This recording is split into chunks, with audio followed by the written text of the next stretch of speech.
দেখো খুব তাড়াতাড়ি রান্না করলাম। আর কীভাবে কী রান্না করলাম চলো ঝটপট দেখে নাও বন্ধুরা, তাড়াতাড়ি ঝটপট দেখে নাও। তো বন্ধুরা দেখো বাজার থেকে কী নিয়ে এসছে আর কী রান্না করবো চটপট দেখে নাও। আর ঝটপট দেখবে, কেউ কিন্তু ভিডিওটা স্কিপ করে চলে যাও না, পুরো ভিডিওটা দেখো। আর ভালো লাগলে অবশ্যই লাইক কমেন্ট শেয়ার করে দিও, কেমন? তো বাজার থেকে আজকে কী নিয়ে এসে চলো দেখে নাও। কড়াই তেল গরম হয়ে গেছে,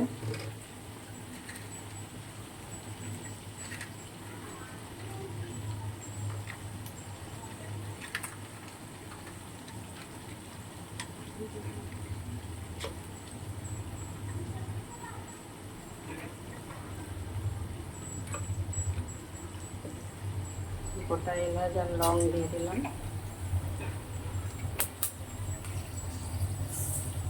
আলুগুলো দিয়ে দিচ্ছি।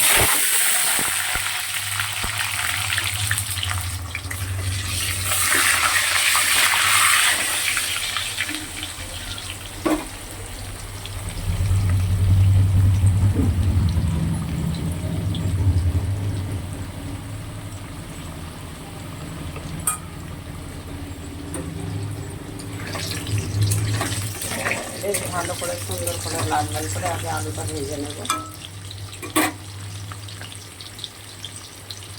দেখো আলুগুলো তো লাল লাল করে ভাজা হয়ে গেছে, এবার আমি দিয়ে দিচ্ছি 4টে মাঝারি সাইজের পেঁয়াজ কুচিয়ে নিয়েছিলাম, একটা ছোট্ট টমেটো কুচে নিয়েছি।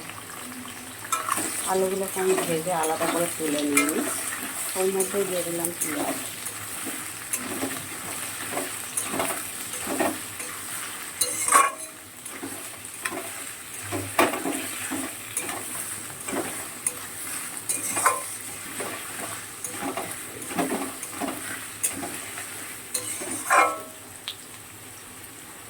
পেঁয়াজটা একটু ভালো করে ভাজা হয়ে যাবে।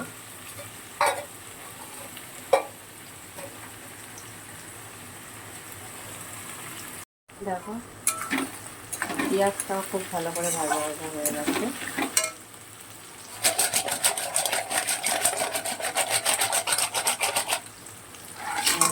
কাঁকড়াগুলো আমি পরিষ্কার করে ধুয়ে কেটে বেছে নিয়েছিলাম, কাঁকড়াগুলোকে একটু নুন হলুদ মাখিয়ে দিয়ে দিলাম।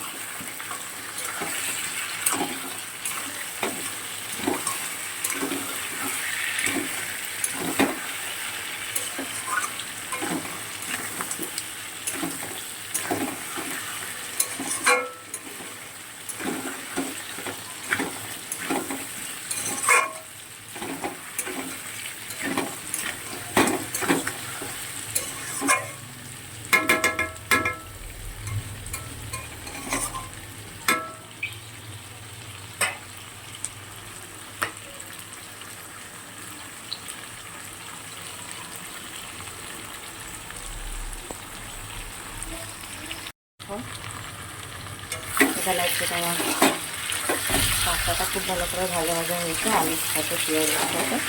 এবার এতে আমি দিয়ে দিয়েছি আদা রসুনের পেস্ট 4 চামচের মতন। আদার পরিমাণটা একটু বেশি, রসুনটা একটু কম।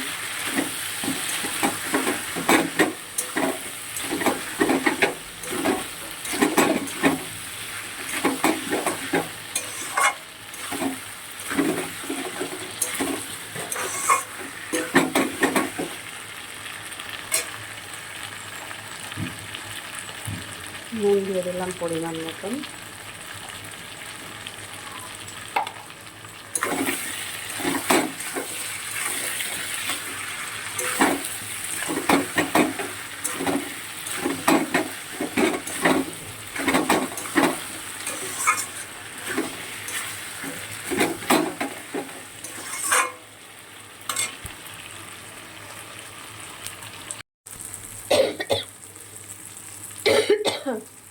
দেখো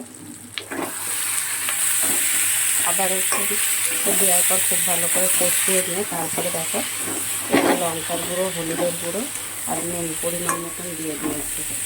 যতটা লাগবে ততটাই দিয়ে দিয়েছি। সেটা 2-3 মিনিটের মতন কষিয়েও নিয়েছি।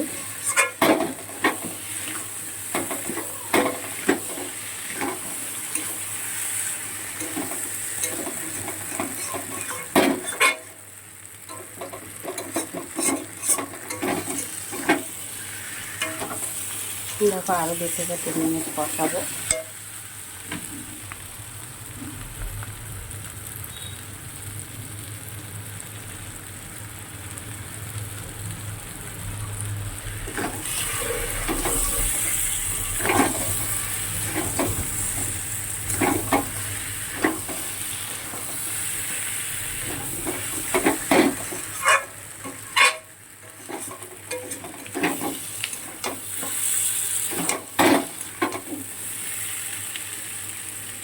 আলুগুলো এখনও সিদ্ধ হতে বাকি আছে, সেই জন্য আমি করবো কি, এতে সামান্য পরিমাণে একটু জল দেবো। খুব বেশি জল দেবো না, সামান্য দিলাম।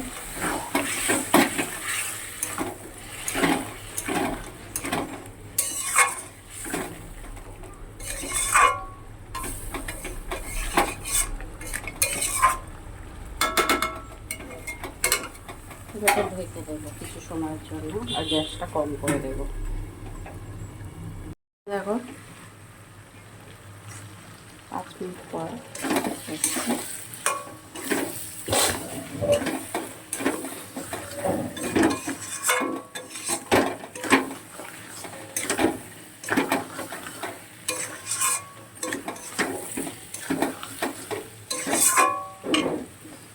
একটু চিনি দিয়ে দিচ্ছি।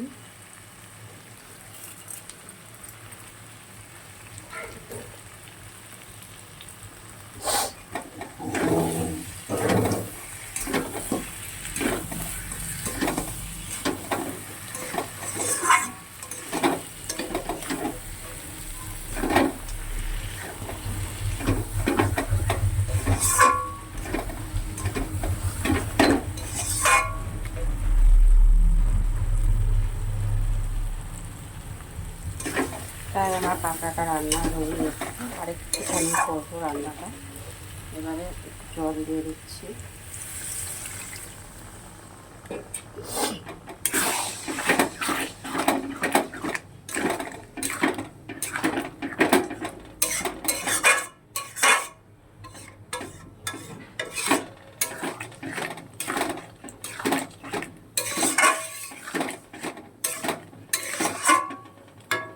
এটা ফুটে উঠবে, তারপর নামিয়ে নেব।